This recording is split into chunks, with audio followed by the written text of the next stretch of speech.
throughout the year. Also from Friday night, Justin Wilcoxon had a home run, and he's hit a couple of mammoth shots of late. Yeah, J-Dub's been same thing, very consistent, right? He's been very, in terms of just handling the pitching staff, but also offensively. Got off got off to that just torrid start right that weekend against GW, and this year is a little bit the opposite. But to see him kind of work through that here through really the last half of the season, and just been one of our most consistent hitters and hitting for power, and putting together another great season. All right, so the Pirates won it by the final of 11-1 from Friday night in 7 innings. So you guys, it's a normal Friday night win. You go to bed, you wake up. Can you take us through the timeline of what all happened Saturday? What time did you guys? Was it late night Friday night? You got the first call. Was it early Saturday morning? And yeah, it was Saturday, and quite honestly, it was Blake. A ton of it was alumni weekend, right? So right. A lot of alums were out and about with their families, and I was actually showing someone around the facility and early in the morning, and get back to the office and kind of get settled in to do some scouting report stuff on the starting pitcher, and AK grabs me and says, "Hey man, I know you've been out of the loop a little bit, running around, but there a good chance we don't play today." And my initial thought was, I've been looking at the weather. I think we're pretty good. I think we're in good shape. I think we're all right for today. We'll see about tomorrow. But, he said that obviously they had some issues, some health issues. And, they were going to kind of get back together and meet with the league, conference call with the league and get together and make a final call. They had, I think, 10 arms available and maybe 5 position players is what they were talking that they had available. And ultimately the league stepped in and said that we would postpone until a doubleheader on Sunday. So that all came down. I think they made a final call right around 11:30ish, somewhere in that time frame. So, obviously a lot of people surprised, and a lot of fans disappointed, and it's funny to see the calls come in.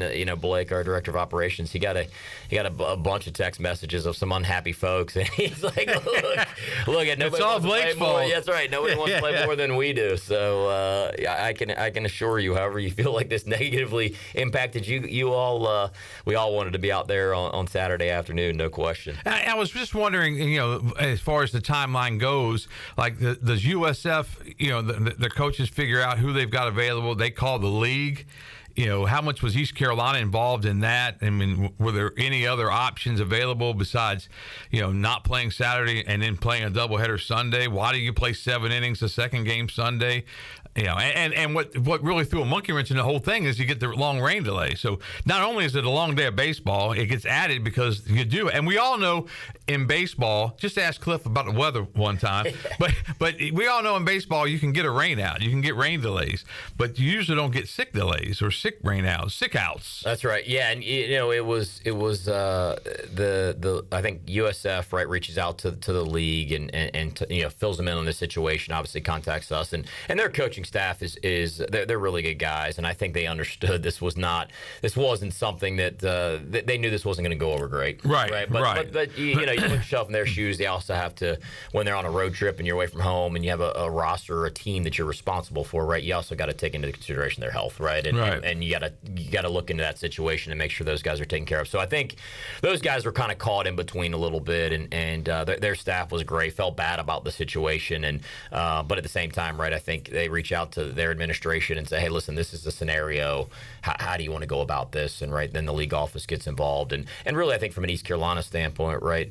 John Gilbert and Cliff, they're involved in having those discussions with the league office and the commissioner, and so I think in the sports supervisor that oversees baseball. So I think those things play out, and ultimately that's what they settled on. And the doubleheader rule, the 9 and the 7, that's a league rule on getaway day, right? We played Wichita State. We played many doubleheaders on Saturday where they're 9 and 9. Right. And on getaway day, it's a 9 and a 7.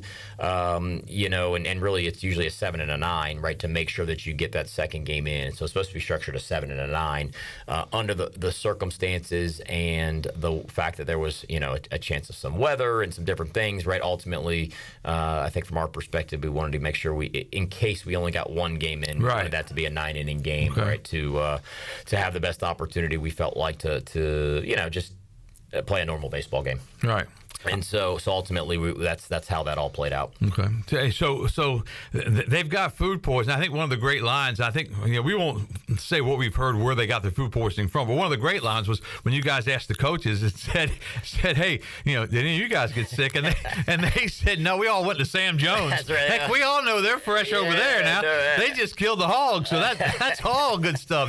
They're good supporters of Pirate Radio, and we know the folks at Sam Jones have some good stuff over there. So the coaches were in the clear. No, cool. Well, I walked over and I've gotten to know them pretty well, and a couple of them, known for a long time. So I just said, hey man, you guys look fine, man. Did y'all eat out? And they said, yeah, we went to Sam Jones. I said, well, that was a good choice. For a number of reasons. Yeah, good choice for sure. Absolutely. But it's unfortunate that it happened like that, and then then the ramifications that I guess, as we were talking before we went on the air, the people in the room are trying to make this decision.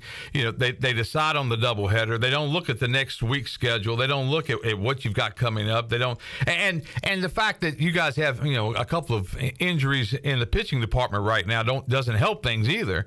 So you'd like to get all that stuff in a normal capacity Friday, Saturday, Sunday. That's not the case, and now you got nationally ranked Duke coming to town, which is a game that is very important as far as RPI goes, and as far as maybe becoming a national seed.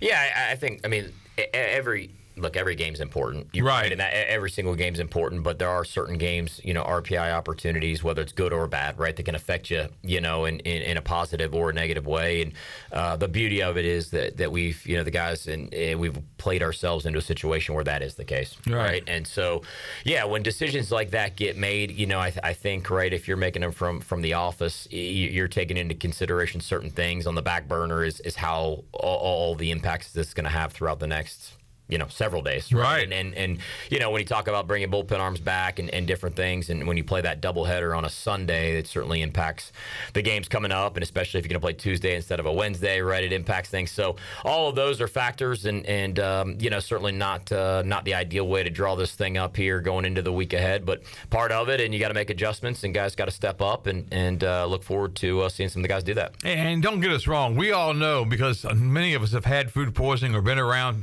people that's got to be, you feel like you're going to die. I mean, and one player actually, went to the emergency room that night, right? Yeah, that's the word. That's what they said. So they had a number of guys, and Friday you could kind of see something interesting going on, right? So the second baseman came out of the game, Montez, and then Mayo, the center fielder, came out of the game. And originally I thought the second baseman came out, they had that play where it's right on the heels of not turning a routine double play ball. They got no outs, and he kind of was a piece of that puzzle, right? And so I was like, well, maybe they took him out for not turning that double play. And then Mayo was out in center field, one of their better players. He came out, and I thought that was interesting. So it all kind of made sense, right? But they were in the process of not feeling well, and had several guys make their way back to the bus on Friday night during the game. One of them didn't even come to the field. So you can just see the timing of it, right? You don't wish that upon anybody, much less the entire group over there. So unfortunate circumstance for sure. Have you ever seen anything like that in your coaching, your playing career, anything ever ring a bell? No, never seen that on a team, especially in that that big of a scale, right? Where it just put them all down for the count, or at least half of them. And so, and you saw it even filter. They had a last-second lineup adjustment for Game 2 yesterday. As it played out, the shortstop made a couple good plays. He was supposed to be originally out of the lineup. Bozier was supposed to be in the lineup, and he actually didn't get in the game until the catcher got thrown out there at the wire, and the third baseman needed to go in to catch. So Bozier popped out there. So I guess he's feeling well enough for one or two outs. But yeah, Snow made some really good plays at short, and each time I kind of thought, he ain't supposed to be out there. That's right. Yeah, but that food poisoning got us again. Added to the woes right there. Right. I tell you, we asked Cliff that question last night if he'd ever seen, and he kind of went back to the COVID year. I think that was a year after COVID, because the season got canceled that first time, and then the next year was kind of a wacky year too. But sure. You guys go down all the way down to Houston, and you get down there, and then they can't play. So he said it was one of the greatest inter squads in the history of baseball, because it was Gavin Williams and Carson Wisdenhunt going at it. And, man, two of the best to ever throw it. Yeah, no question. And I actually on Saturday we ended up game gets canceled, and we were going to take some BP, just get the guys some swings and get them moving around a little bit. And I'd asked some of our assistants if this would be like the COVID game of Houston, because we went out there to inter squad. right? Their pitchers are out there throwing in the outfield, right? So we couldn't play the game because they didn't have enough pitchers. And there were, 6 to 8 of them out there playing catch, and I'm like, well, how many pitchers do you need for one game, right? And so, obviously we couldn't play the series at all down there, but I kind of anticipated that again, where South Florida was, going to come over and have some guys get a couple swings and throw, but they didn't. Yeah. They stayed back at the hotel and obviously needed their rest for the long day yesterday. Yeah, it was something else, and something we've never seen. I remember reading the email, and I was like, man, I can't believe this is happening because I've never seen anything like that. But yeah. Well, you saw it a little bit. I think if I remember back NC State, right, when they had their issues out in Omaha, right, there were some games where they played with some pitchers in the lineup and did some different things. Yes, they did. And that kind of came to light. It's like, well, we're canceling a game on a Saturday in the regular season, and they were playing out in Omaha with pitchers in the lineup. So something to think about for sure. That's exactly right. Good point there. Jeff Palumbo, in his 10th year as the associate head coach under Cliff Godwin, and recruiting coordinator as well with Pirate Baseball. We'll take a commercial break. Be back with more talking Pirate Baseball. We'll go through yesterday's doubleheader after this.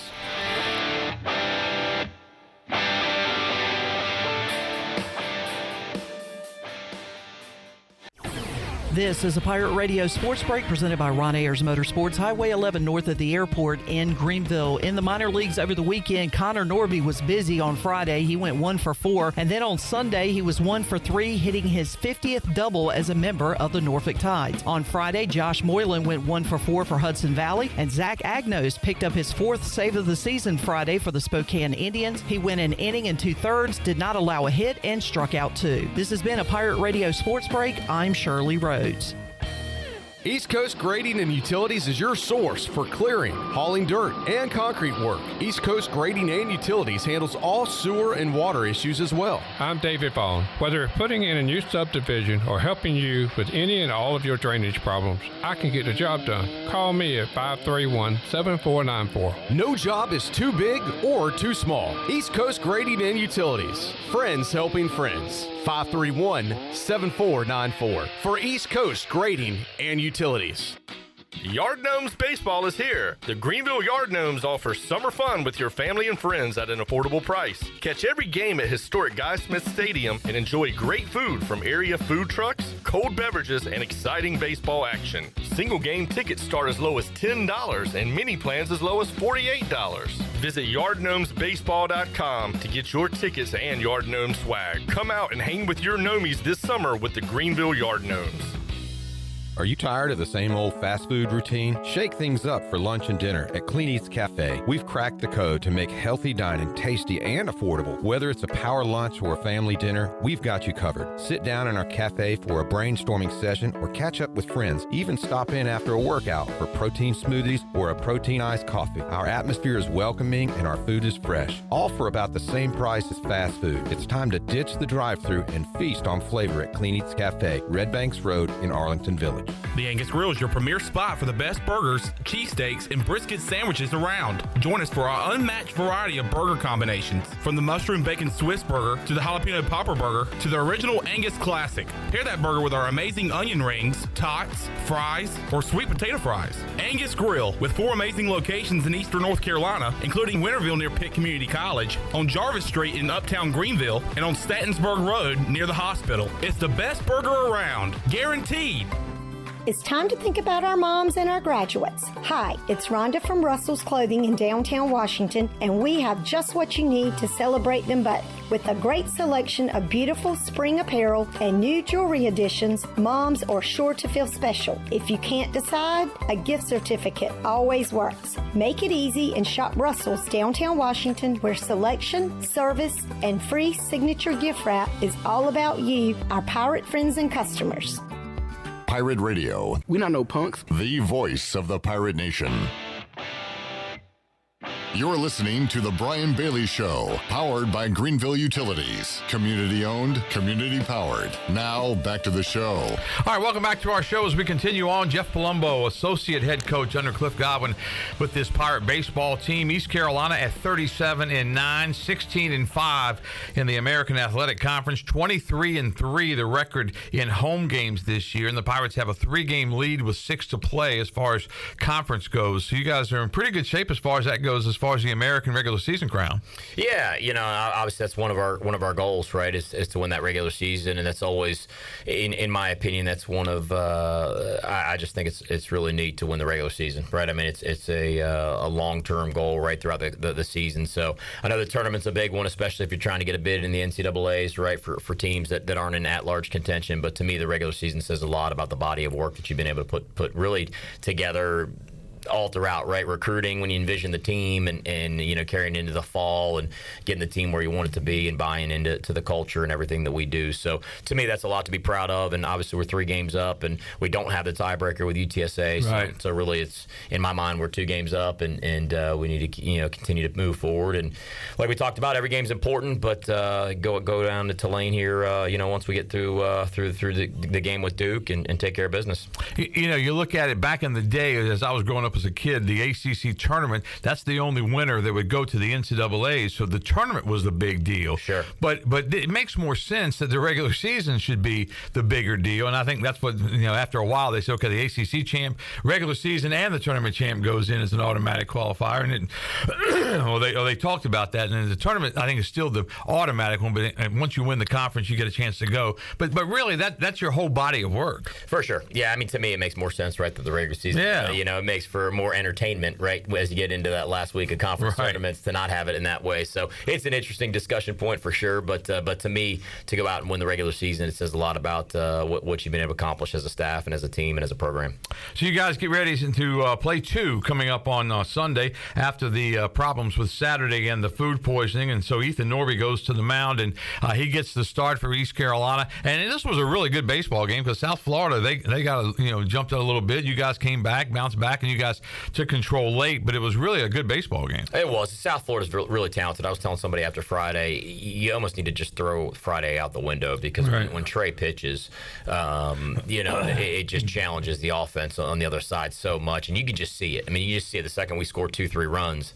In their faces, the game is over. Right. So, but we knew going into this week, in my opinion, South Florida has the most talented lineup of anybody in our, in our conference, other than outside of us. And they're older, they're talented, they have tools up and down the lineup. They have guys that can run, and they have 2 talented sophomores that have been a little bit injured throughout the year. So it's just a matter of time. Bozier and Snow, those guys getting going a little bit. They put together really quality at bats. So, in my opinion, they're a very, very talented group of position players. And so we knew that going in. And so you knew going into Saturday, it was and then obviously carrying it into Sunday, that they were going to bounce back and challenge us, and they did that pretty much right away in game 2. Ethan Norby got the start. He goes 4 innings, gave up 6 hits, 3 runs. That was the 3-run shot. He struck out 5, but he pitched well. He did. He threw the ball well. Bozier got the ball out into right field, and in yesterday's wind, especially really the first 7-8 innings of the game. Game 1 yesterday, the wind was blowing out pretty good to right field, and put a good swing on it. But Ethan has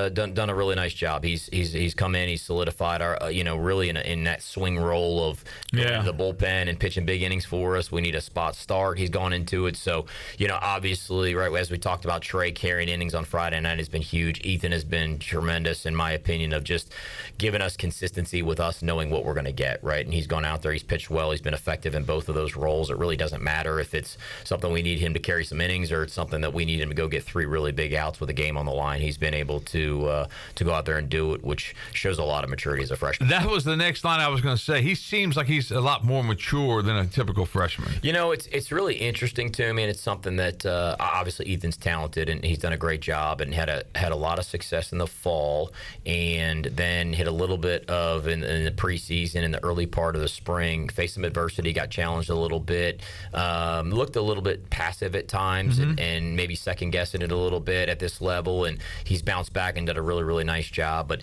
it's always interesting to me, right? We've had some of those guys, Zach Agnos, right, whose brother was here, and then obviously Ethan having been here, and just being around the stadium, being around this many fans, being around the program, and seeing all that goes into it. Maybe it's just those 2 personalities, but it's been interesting to watch those guys, be successful really early in their careers, having been around it, knowing what to expect. And you needed somebody to eat some innings, and Danny Beal Steele comes in, goes 5, gave up 3 hits, 2 runs, struck out 4. But as Cliff said last night, we don't need some of our pitchers to be Superman. We just need them to a little tick. Got to be a little better because we've lost Jake Hunter. We got 2 guys coming back, and Root and Wyatt, and trying to get those guys healthy again. But you just got to be a little better. Maybe Danny was. Yeah, it was. He was huge. He was huge, and Ethan gives him the ball, and Danny goes out there and kind of has to work through some things early on in the outing, but then just settles in, right? And it's like, all right, man, if he can give us 3 good ones, we're in a good spot. Okay, boom. If he can give us 4, we're in a really good spot, right? And then he goes out and he finishes the job. So just a huge outing, and put us, in my opinion, in a good spot on the mound to go out there and finish off the sweep. And going into the weekend, if you just said, hey, we're going to play Friday, then you got 2 on Sunday, and knowing where we were at with our pitching, you said this is going to be pretty challenging. And then you're heading into Game 3 feeling pretty good about it, and having a little bit more depth, having some guys that you feel like are going to get put in some situations maybe they haven't been in a ton, but you feel good about going into it, and I thought Danny put us in that spot, and those guys went out in Game 2 and gave us a chance to win. Pirates take Game 2 of the series 8-5 to clinch another American Series. 4 homers on the day, and Coach said last night that he didn't think Jacob Starling was 100% yet, but man, when he gets to be 100%, he's going to be really incredible because he's hitting the baseball again. He swung the bat well. He really has, and I think there were a couple plays in Game 3 that Starr would like to probably have back a little bit, but it shows the player he is, right? When he responds, we're down 2, and he gets 3-2 fastball, and we don't have too many guys in our lineup that can hit that pitch where it was thrown and hit it the way that he did. He's just got lightning quick hands, and he was able to get to that thing. But cool to watch that. But no, he's since he came back, he's been a tremendous force offensively. It reminded me of the home run against Texas that he hit. Very similar. Yeah. No question. He's at times if he gets a fastball he's looking for, even if it's up around that belt or even a tick higher, he's one of the few that has the hand speed to get to it and get on top of it and hit it out into those trees out there in left center. That was in the third game. We'll talk more about that coming up in just a bit. Ryan McChrystal homered in Game 2 of the series, Game 1 of the doubleheader. Dixon Williams, another homer. Justin Wilcoxon, another homer. Good to see these guys, and it always happens that way because as it gets warmer at Clark LeClaire, the balls usually fly out of there. Yeah, no question. As it warms up a little bit, especially for those left-handed hitters, that jet stream gets rolling out a little bit. You see that flag blowing out into the practice football fields, and those guys get excited for batting practice, right? In the game that's coming. I don't know if Coach Knight does, but the left-handed hitters do. Yeah.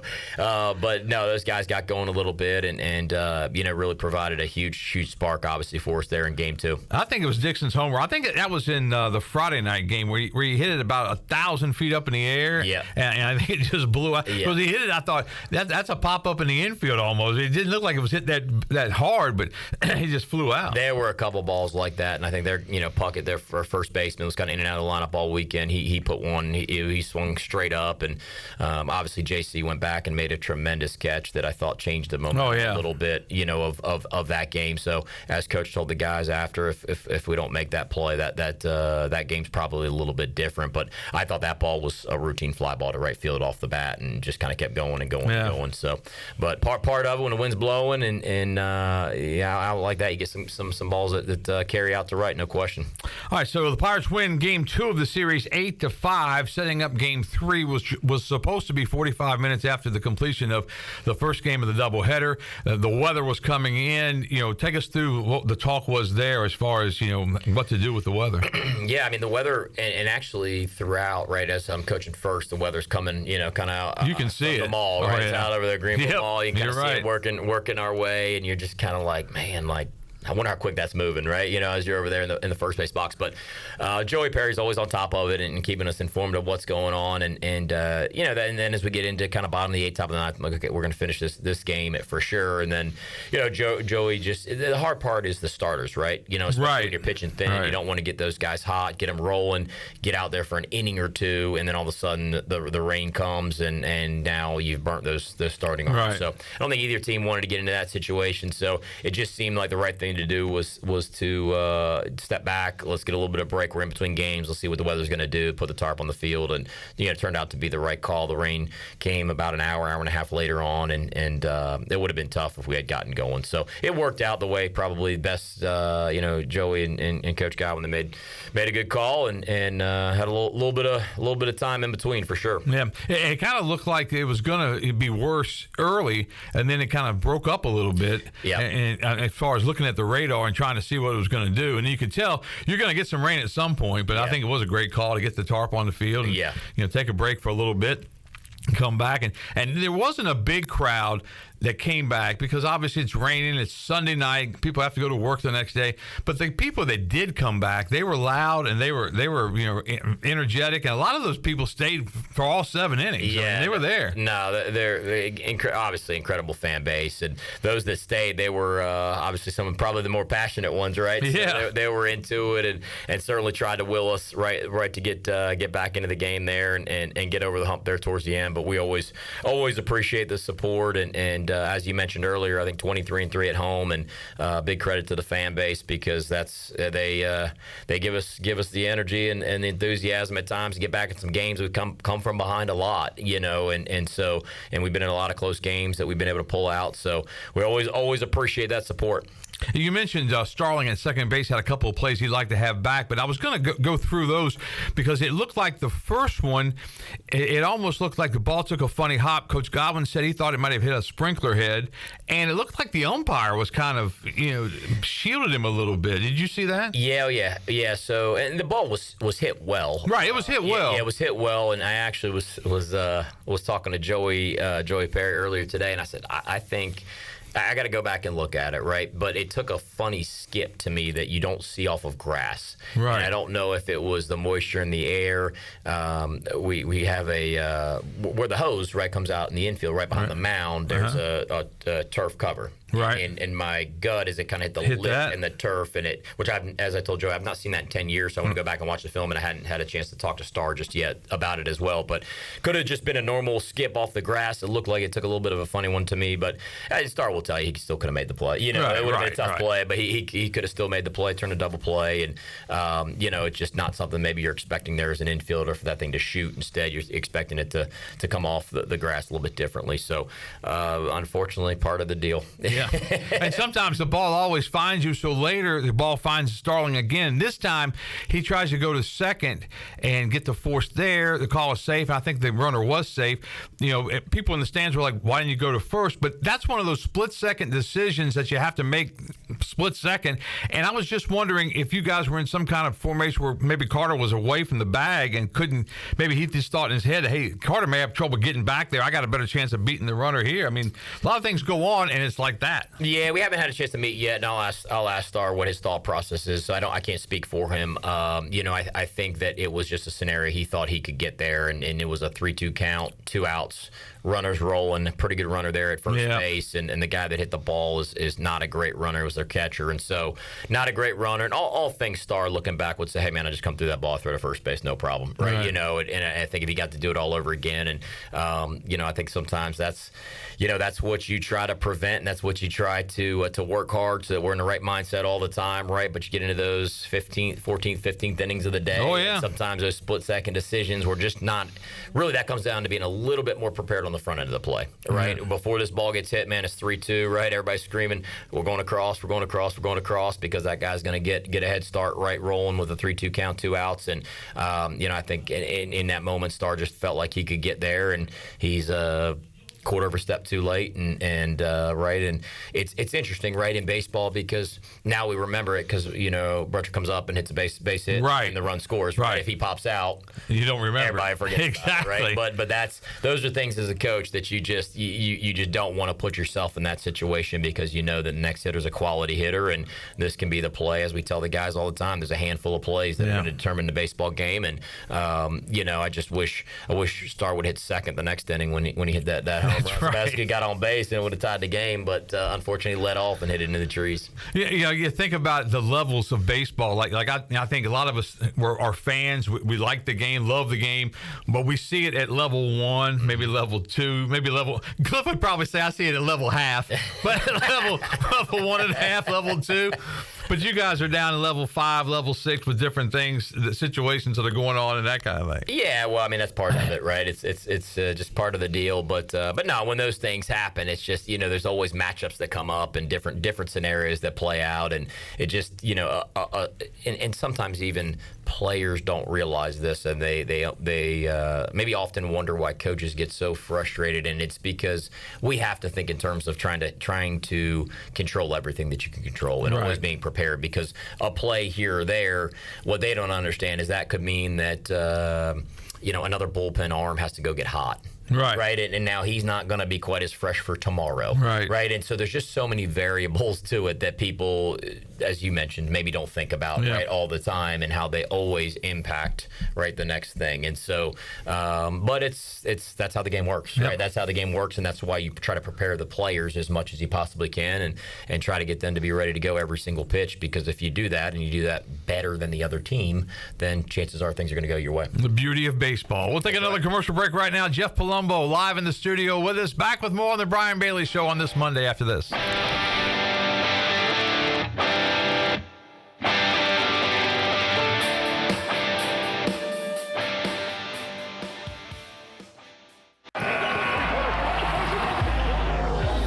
Give me that ooey gooey, crispy, crunchy, mouth watering.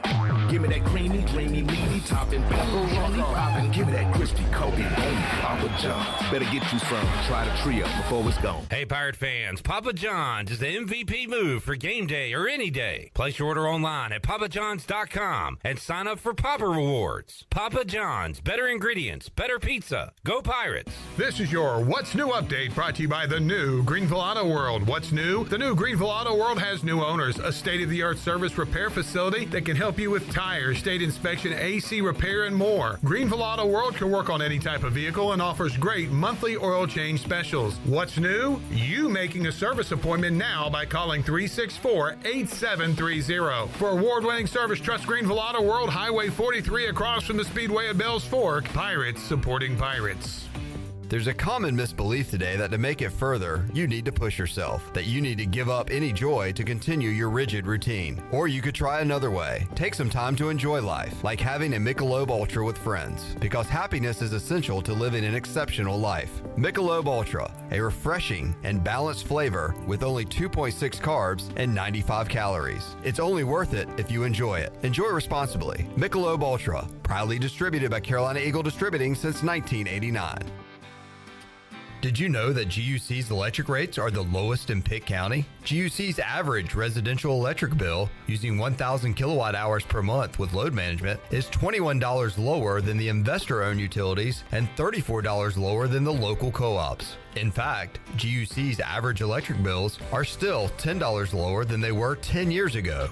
Low rates with high reliability. That's the value of public utilities. That's the value of GUC. Hi, I'm Ken Hagler of Taft Hagler. We're proud to be sponsors of the Brian Bailey Show and the Pirate Nation on Pirate Radio, the voice of the Pirate Nation. If you've been injured on the job or due to someone else's negligence in an automobile collision, call us at 752-2000 for a free consultation with experienced professionals who care. Go Pirates!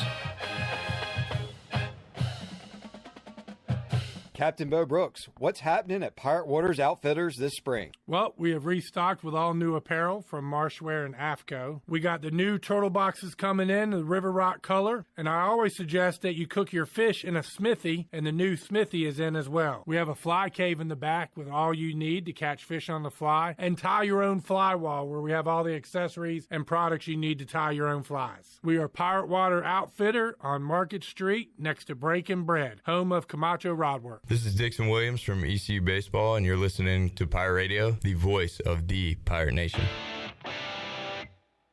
You're listening to The Brian Bailey Show, powered by Greenville Utilities. Community-owned utilities mean local control, low rates, and high reliability. Now, back to the show. All right, welcome back as we continue on with Jeff Palumbo. Next week, we are efforting Austin Knight. We haven't gotten a confirmation from Austin yet. We're hoping to have him on next week, and the week after that, we'll be live with you from Clearwater. So we usually get Coach Godwin for the first 5, 10, 15 minutes of that show, and then we have the rest of the show talking about the American tournament, going through the brackets and that kind of thing. Hard to believe that we're already talking about the tournament, isn't it? I mean, really, I feel like every season goes faster and faster. So I feel like we're just playing opening weekend, and it's just crazy how quickly it's gone. But part of the deal, part of how it gets rolling once you get in and you're going one scouting report after the next, getting prepared for the next one, getting the guys ready, and try to balance out some other things. But it's quick, been a quick year for sure. It feels like we just got started with the banquet. I remember going in and sitting down with Cliff and Blake and going through the banquet, and then having the banquet that Saturday, and then starting the season after that. But man, it flies by. Yeah, November to January is usually slow, and then February to May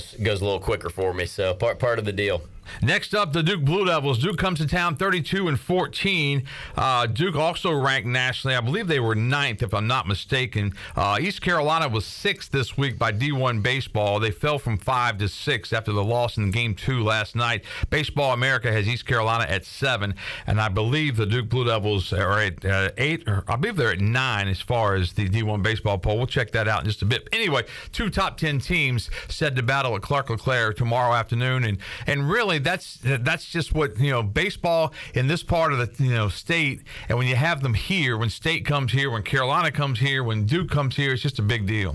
It is. It's a lot of fun, and I just think it's I've said this a lot, right? I feel like the schools around the North Carolina, South Carolina, Virginia, there's so many great baseball schools, and I feel like we really make each other better. Yeah, I think so too. How we go about it in recruiting and how we compete, and I think we learn from each other, right? I just think it's interesting how that's all kind of progressed, and obviously it's always had a strong tradition of great baseball in the Carolinas and the surrounding states, but it really seems like for whatever reason over the last 2-3 years, it's just been up and down, really, really talented. So it'll be another great challenge, and another Tuesday night out at the stadium with 2 top 10 teams. It's pretty cool. Do you guys recruit against Duke like you do against State and Carolina, or is Duke a little different? Not as often, right?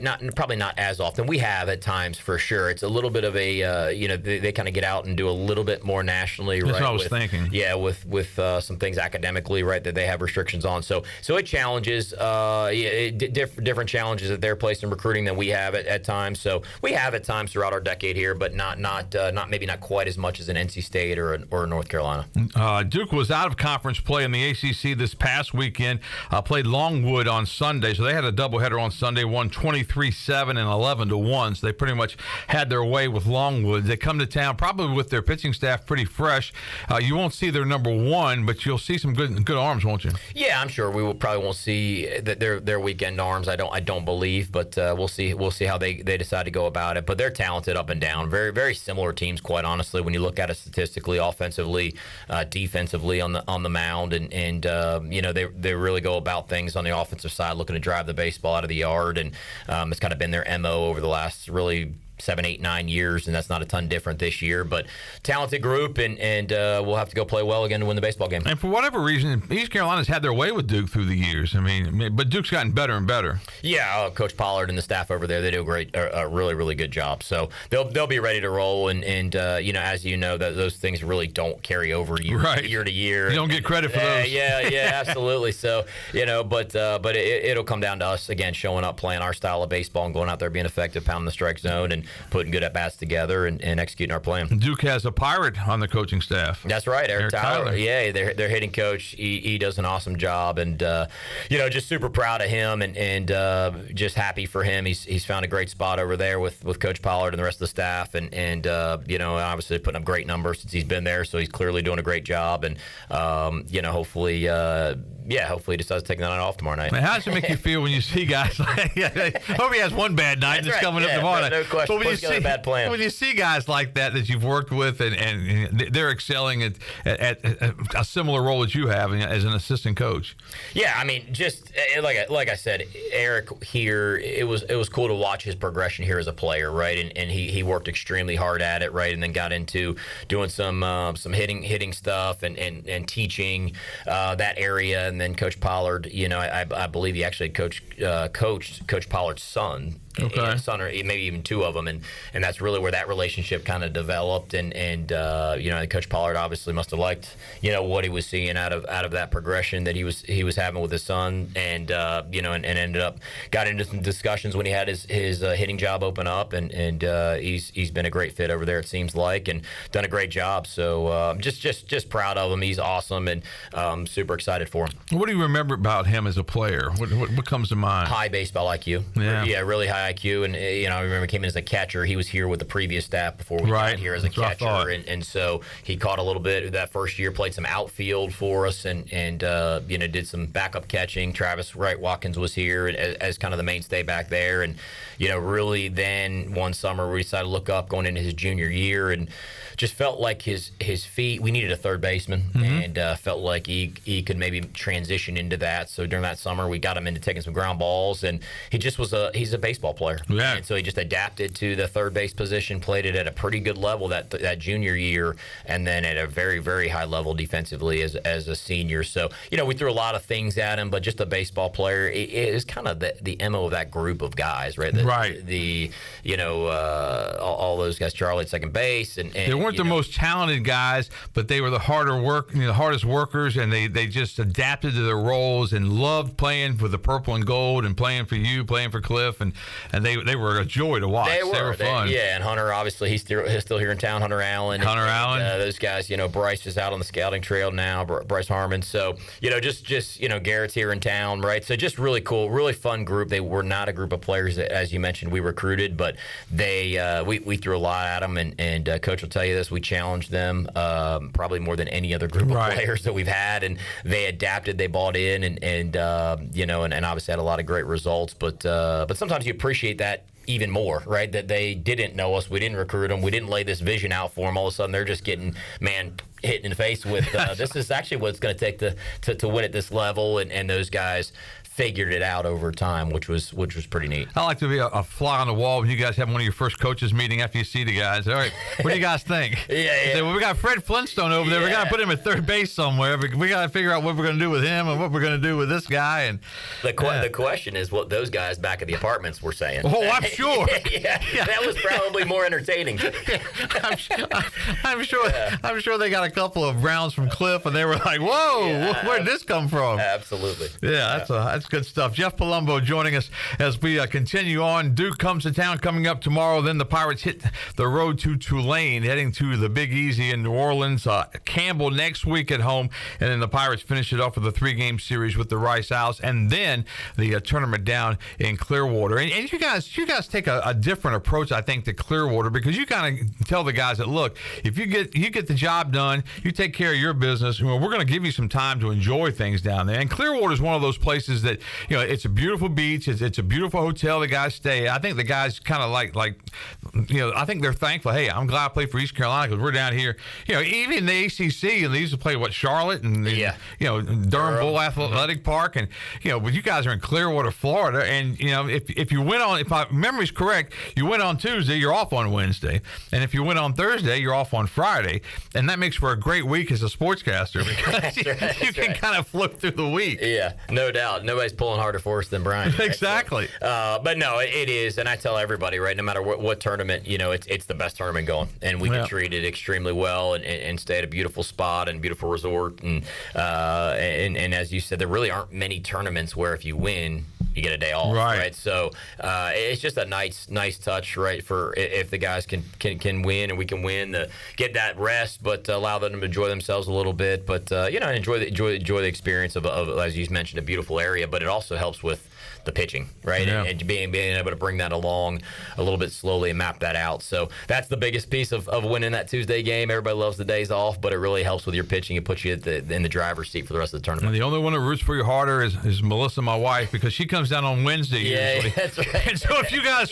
guys have lost a game, we're I'm like, hey babe, I'll see you later. I got to crack the green. That's right. Nobody cheers harder than the fans. They want that full week in Clearwater. That's right. Some downtime. The fans and the family of the players, they want to be there for good. All right, let's take our final commercial break. We'll come back. We'll wrap things up with Jeff Palumbo. It's been a quick hour. Back with more after this.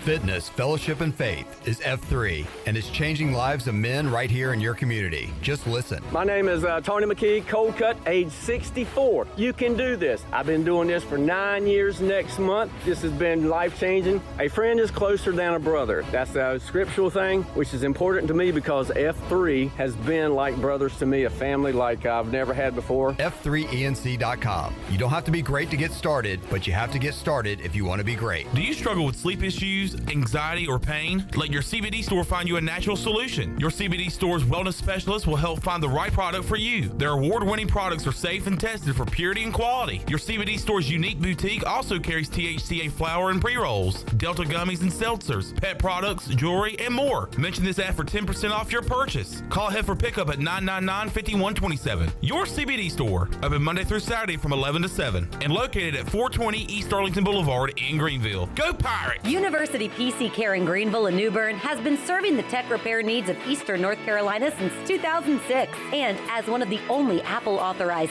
service providers east of Raleigh, all our technicians are Apple certified, and we only use genuine Apple parts. Your iPhone and Mac warranties are safe with us. Have questions or need service? Call 252-558-1280 or visit us online at universitypccare.com. University PC Care, your one-stop shop for service on everything Apple.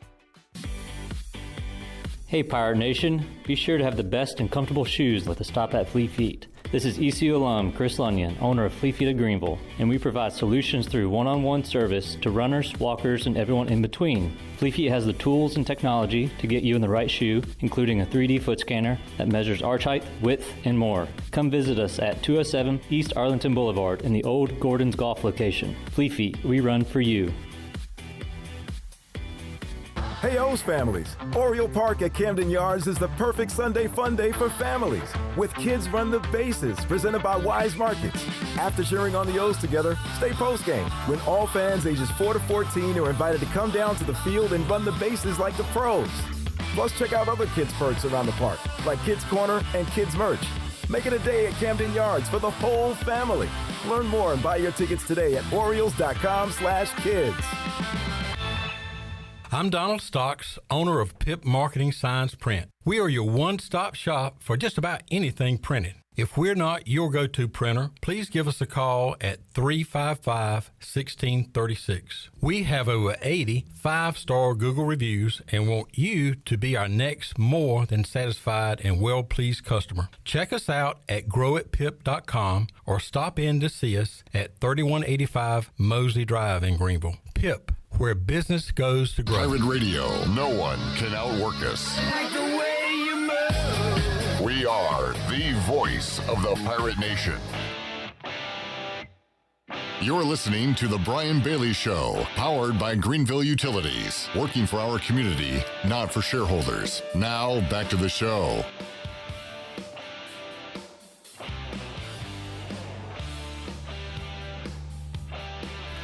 All right, welcome back as we wrap things up with Jeff Palumbo. We were just talking about families, and I was just telling him how much respect I have for him because, when you're trying to juggle, the family situations and trying to do, because as a dad, you want to be there. That's just what dads want to do. I mean, it's something in your heart that you want to be there, and sometimes with your job that you can't, but you do everything that you possibly can. And I know it's hard, isn't it? Yeah, it is. It is actually. It's very, very hard to miss it. But at times, but part of the deal. We know that when we sign up for it until you get them, then it's like that's right. Now it's real. You knew it was coming. That's right. You know it's coming, but you don't realize how hard it's going to be, right? So, but got a great. Sarah does an amazing job getting them to and from, and just such an awesome community of people to help out. So it, as you mentioned, no better place to be doing that. And you were saying some things that weren't available when my kids were coming through, but like the streams, the live stream, you can go back and look at that later on and check out the games. And there's just so much you can, there's video.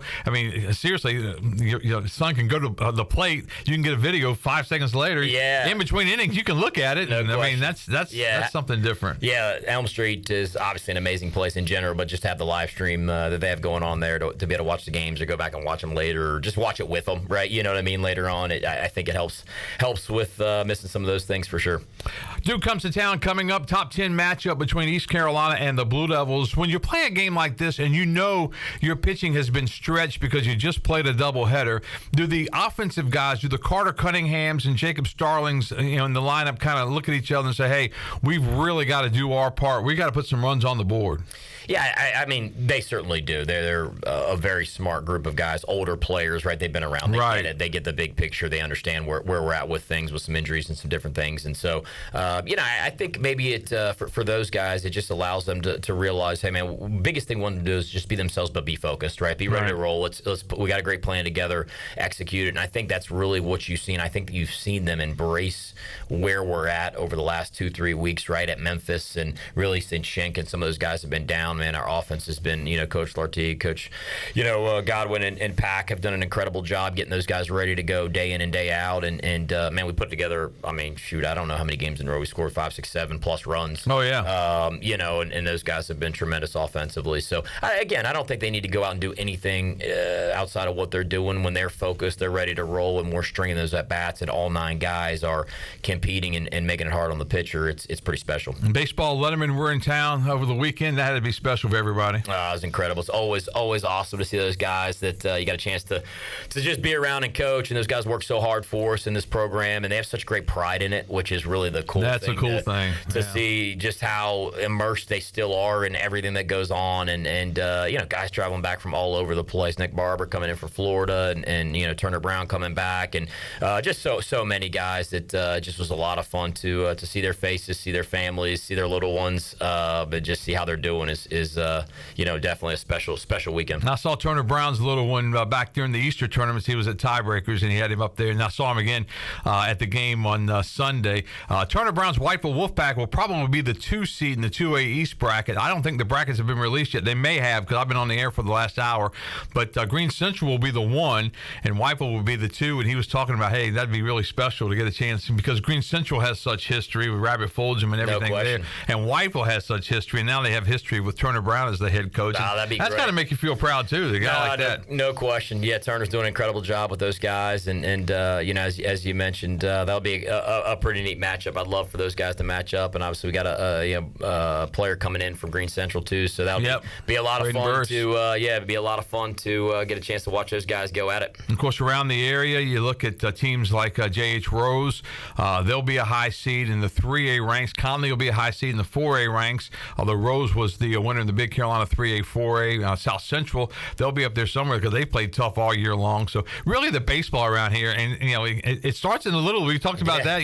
Your son's playing Little League, but it goes all the way up, and it's all very good. Yeah, no question. It's really those three high school programs all do a great job. I think South Central got Conley to kind of allow Rose to win outright. So certainly great baseball, great players, great coaches, and as you mentioned, it starts young and works its way all the way up through us. So it's a lot of fun. Jeff Palumbo, the hour flew by. Thanks so much for your time again, man. Love having you on, and best of luck to these Pirates the rest of the way, especially tomorrow night against Duke. Always great, Brian. I really appreciate it. Appreciate it. Jeff Palumbo, our guest. We'll see you back here next week right here on The Brian Bailey Show. This has been The Brian Bailey Show, powered by Greenville Utilities, and also brought to you by The Angus Grill, Bostic Sugg Furniture, Bojangles, East Coast Grading, Greenville Auto World, Papa John's, Greenville Utility Company, Michelob Ultra, The Rick House, Taft Hagler, and Tiebreakers. Join us next week for another edition of The Brian Bailey Show.